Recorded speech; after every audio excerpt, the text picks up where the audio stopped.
Bonjour, c'est sur le thème palpitant de la fin du monde que s'est tenue la rencontre annuelle de l'Académie pontificale pour la vie, à laquelle j'ai participé à Rome. Je précise la fin du monde avec un point d'interrogation et un sous-titre, crise, responsabilité, espérance, tout cela au pluriel. Occasion de croiser les regards d'éminents spécialistes, astrophysiciens, biologistes, anthropologues, économistes, écologues, théologiens, etc. Chacun a sa vision de la fin du monde. Elle passe par la recherche de son origine. L'astrophysique fascine. Sa quête de compréhension de l'univers ne cesse de nous faire remonter dans le temps. Entre l'infiniment grand et l'infiniment petit, nous sommes alors projetés dans un futur abyssal. Les grands progrès de la connaissance font de plus en plus de la planète Terre un minuscule grain de poussière dans un univers qui continue de s'étendre, à partir d'un début qui n'a rien perdu de son mystère. Quelques chiffres frappent. Pour Einstein, le génie qui a révolutionné la physique, il n'y avait qu'une galaxie.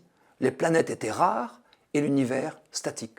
100 ans plus tard, on sait que la Voie lactée qui nous héberge n'est qu'une des quelques 100 à 200 milliards de galaxies qui composent l'univers. Vous entendez, l'univers est 100 à 200 milliards de fois plus vaste que ne le croyait notre plus éminent savant en 1915. Quant aux planètes, la seule Voie lactée en comporterait 40 milliards. Nombre qu'il faut, si vous me suivez, multiplier par 100 ou 200 milliards pour obtenir le total envisagé dans l'univers. Et cet univers est en expansion accélérée depuis une impénétrable origine. Jusqu'où? Jusqu'à quand? Mystère. Bien sûr, d'ici là, le soleil se sera éteint et nous avec. Tout cela nous appelle à davantage d'humilité et de gratitude devant le miracle de la vie. Justement, l'anthropologue tente de saisir le moment où l'humanité a émergé de l'animalité en produisant une pensée symbolique, inconnue du monde animal. Une thèse est avancée, le langage parlé. Il semble que le cerveau des hominidés était déjà développé avec de solides activités artisanales quand soudain, d'une façon qui ne fut pas évolutive, la parole a jailli. Selon un orateur, des enfants qui jouaient ensemble ont pu inventer des mots communs pour communiquer. Cette invention se serait alors répandue comme une traînée de poudre et l'humanité nouveau-née avec, à la conquête de la Terre. Au commencement était le Verbe. C'est séduisant.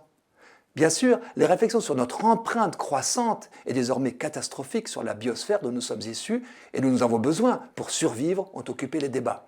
L'espérance chrétienne nous conduit à penser qu'il y a une autre issue que l'extinction de l'humanité par une forme d'autodestruction. À la prise de conscience doit succéder l'action. Mais pour cela, nous l'avons souvent dit, il faut sortir du système fondé sur l'individualisme et l'ultralibéralisme matérialiste pour élaborer un autre système. L'altruisme, les communs et la transcendance sont la porte de sortie. Qui peut nous montrer le chemin d'un pareil exode, si ce n'est Dieu ? Heureusement, le pape François le souligne à la fin de Laudato Si, le Créateur n'est pas du genre à nous abandonner. C'est l'essence de la bonne nouvelle.